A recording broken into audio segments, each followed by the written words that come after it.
absolutely. Cedric, it's always a pleasure whenever I get a chance to interact with you on the phone, through text, or on the show because you are, actually one of my favorite political scientists.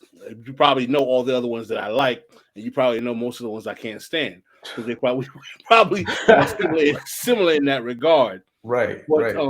one of the things I've always appreciated, man, is that you have an encyclopedic mental rolodex of all various nooks and crannies and crevices of Black history, political thought, political history, intellectual history, and I always whenever I had to do any project at all, and you say, Pascal, this is good, that means significantly a great amount of stuff to me, man, because I know how much you take this seriously, more seriously than many people should.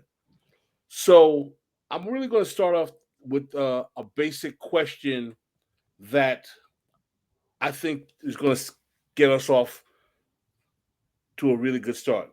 Many people, even scholars, have an idea of the Black Power movement that is rooted in militant posturing and challenging the system with revolution. Can you define what you mean specifically by the Black Power movement and explain why the actual political goals and nature of the movement were much more conservative than many people realize? Mhm. Well, yeah, man. So thanks for the kind words, man. I really appreciate that. Of course, I'm also a fan, right? So we can engage in some mutual fandom. It's odd that I appeared on the show when it was only Jason, and then I knew you through other circles, right, and through the Black Agenda Report. And so to see you two join forces, is just such a perfect combination, right? I don't want to go too far with a comic book reference of some dynamic duo, but I just think it's great to see you two join forces and to be the voices that we need, right? The kind of programming we need at this particular moment that does these deep dives.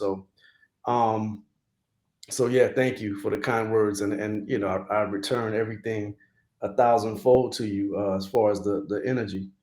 Um, so, in talking about Black Power, here's where some of the confusion begins, right? I mean, Black Power was a term that was used by all sorts of different people before '66, right? It was a term that was used as the title of a book by Richard Wright when he traveled to newly independent Ghana.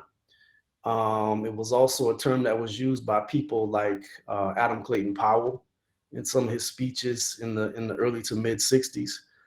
Many authors on the pages of Liberator magazine used the term Black Power, and of course, people within SNCC were using it in many ways in relationship to the campaigns they were staging in places like Lowndes County, Alabama, right, where you had Black people in a numerical majority in some of these Black Belt counties, but at the same time, completely powerless and unrepresented in terms of formal government. And so we should start from that, right? That it always was a phrase that had different meanings for different speakers, for different audiences.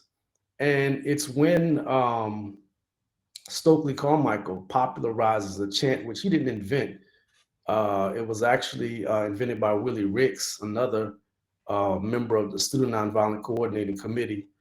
And when he popularizes that during the 1966 Meredith March, right, James Meredith was shot in ambush as he was taking a solitary march from Memphis down to Jackson.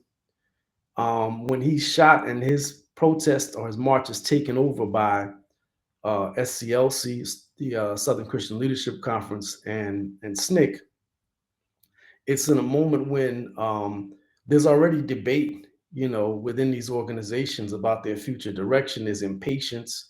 There's conflict between clergy and different student cadre in the movement. And so when the phrase becomes popularized, immediately, right, it's condemned by the more conservative elements within the civil rights mainstream, right? So as Malcolm X would call them, the big six, in particular, Roy Wilkins, who was no fan of Black Power from its very beginning, would condemn it. And other people, of course, even King would try to distance himself from that concept in the immediate moment. The problem, again, is that it's a slogan, right? And so what does it mean? It speaks to a certain sense of disenfranchisement that many people still had at that particular moment. But it's not until when Carmichael and Charles Hamilton begin to pen and give a sense of their operational definition of Black Power that we really get to see what it was all about from the very beginning, right? Um, so I think there's a way in which it's evocative, right? And there was a particular kind of response from whites, in particular, people who were afraid of Black Power as some form of Black domination, who had a problem with it. But in its operational form, what it came to mean basically was Black integration into the institutions of governance at the local, state, and national level. And I know some people might say, well, that's just a particular wing of the Black Power movement. But by the 1970s, I mean, across the board, even the Black Panther Party would engage in electoral forays. And so I think we should be clear about that. Part of what precipitates Black Power's popularity, even among Blacks, is the Voting Rights Act of 1965, which opens the door by restoring Black voting rights, opens the door for Black political participation across the country in the South, but also in urban areas in ways that were impossible during the Jim Crow period. And so there's always rhetorical edge to it, but underneath it, it is about really pursuing the path of ethnic group incorporation that many other groups had pursued beforehand. And I think once we take away the rhetorical flourishes and the most militant rhetoric, that's essentially what we're left with. Is how do you take control of governing institutions, but also economic institutions and others in your immediate communities? How do you exactly? I'd like to talk about that because some would argue that the ultimate goal of the Black Power movement was encapsulated in the Black Panther Party's 10-point program. Some would say that the ultimate goal of Black Power was self-determination of the Mhm. community. I always find it interesting when I hear people say self-determination. Well, what part of the self is Clarence Thomas part of the self? And so, I mean, what you always say self-determination as well, and some people say that control of the internal colony, or believe that black people are an internal colony, Mhm. or things of that nature. Or some would say that the goal was to revolutionary overturn the capitalist imperialist state. Mhm. How exactly do you respond to those kind of various uh, uh, positions or arguments some would make in terms of what the true essence of Black Power was, as opposed to what you're saying is that when it comes down to it, it was basically a call for a Black version of ethnic patronage politics? Right.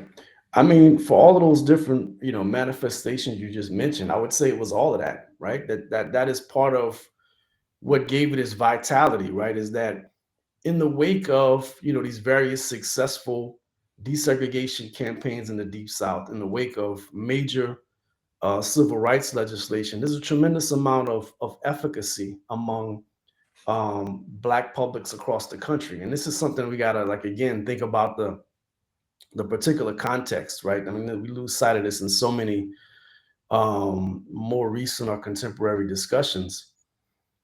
There's a tremendous amount of efficacy. What I mean by that, many people now believe that their efforts matter, right? That their political organizing can matter. It can change things. It can, if you dial back a decade, people probably did not think that not only would Jim Crow as a set of institutions be dismantled, but they would also be, maybe not as maybe not as confident that you would see mass protests against an American-led war, right? Think about the 1950s. Who would have anticipated not only the civil rights triumphs, but also the protests against the Vietnam War and what that meant for the transformation of the society in some ways. So I would say to that person who wants to point to other things as more essential, all of those things were a part of the tumult, right? And the debate that was happening at the time. And part of it grows out of that sense of efficacy. So many people now believe that they can create an organization that will address the issues in their immediate context. The Panthers, of course, are the ones that everybody focuses on, and that we can thank, many white leftists in some ways for that. But there were many other organizations, a lot of Black nationalist organizations, cultural nationalist groups, a lot of local groups who may not have defined themselves in such strict terms, who presented their own visions of what they wanted in their immediate surroundings, but also what kind of society they wanted to live in. And so I think, my sense of it is that there is dynamism. There's all sorts of different, positions that are being taken.